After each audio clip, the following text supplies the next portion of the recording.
Well, howdy. I'm Infinity Solstice, bright wizard of destiny. Welcome to the gallery at Go Organic Sports Ranch. So beside me, I have a silkscreen created by my buddy Manwoman to advertise one of his art shows that took place on Carroll Street in Vancouver, called The Burning. I went to this particular show. Took my folks way back. This is where they met Manwoman. It was but they liked it. It was pretty interesting. So I haven't done a video blog since the summer started because I've been busy gardening and getting the disc golf course ready. So this is one I wrote towards the end of the winter called Skiing the Big Mountain. So after a beer and a soup at the Eagle's Eye restaurant at the top of the mountain, the last run of the day is about to begin. It's 4 o'clock. Stepping outside in the brilliant sunlight with mountain peaks in every direction, I click into my skis and rip down the narrow path to the bowl. I stop before I get to the bowl and have a look around. Not a skier or boarder in sight. I have the whole mountain to myself. It's truly amazing. To have this huge environment to oneself, it's just beautiful. As this is the top of the world up here, every little cloud that passes over drops a bit of snow, so there's always a bit of fresh snow to play with. Another amazing thing. So off I tear down this incredibly white world, skiing the contours of the landscape, and then pull to a stop to have another look around. I can see the restaurant perched on top of the mountain. It must be the highest in Canada, I'm sure. The whole hill was put together by a European company called Ballas Needham.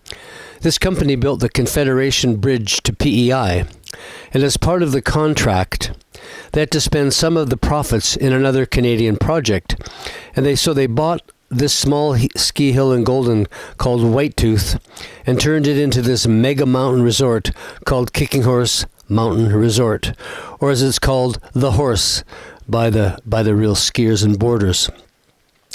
The name is derived from a road builder that was working in the area, and he must have been kicked by a horse at one point in the distant past, so they named the Kicking Horse River after him and his bruises, and now the ski hill as well. The hill has been in operation for 21 or 22 years, and I've been dropping by a few times a year for the past 15 years. And last year, I skied the mountain from top to bottom, all 4,000 feet of it, in one run, non-stop. It only took me 14 years to accomplish that feat, but after all, I only started skiing when I was 33, and always only very part-time, every time part-time. I usually do 2 runs or 3 runs in a day, and I'm really giving it if I do 4 runs in a day, and that may be only once a season. Once you ski to the bottom end of the bowl, the real mountain skiing begins. I'll never forget my first time on the hill. I hadn't skied for 8 or 10 years after my kids left home. So a friend I used to ski with invited me for a few runs. And I found the narrow road to the bowl terrifying, and it still can be a bit scary with the wind howling and the snow blowing.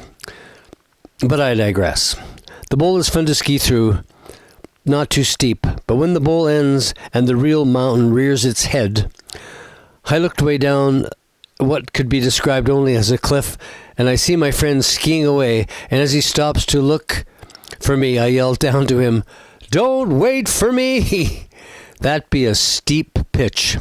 There's really no easy way down the mountain, so you really have to pay attention if you want to make it down unscathed. A friend of mine described my style of skiing as, "The guy makes big bus driver turns," and that's how I ski this mountain. Big bus driver turns, top to bottom. It's a winter wonderland, winter days, good old winter. But you have to be a bit crazy to be a downhill skier, so what does that make me? Over and out.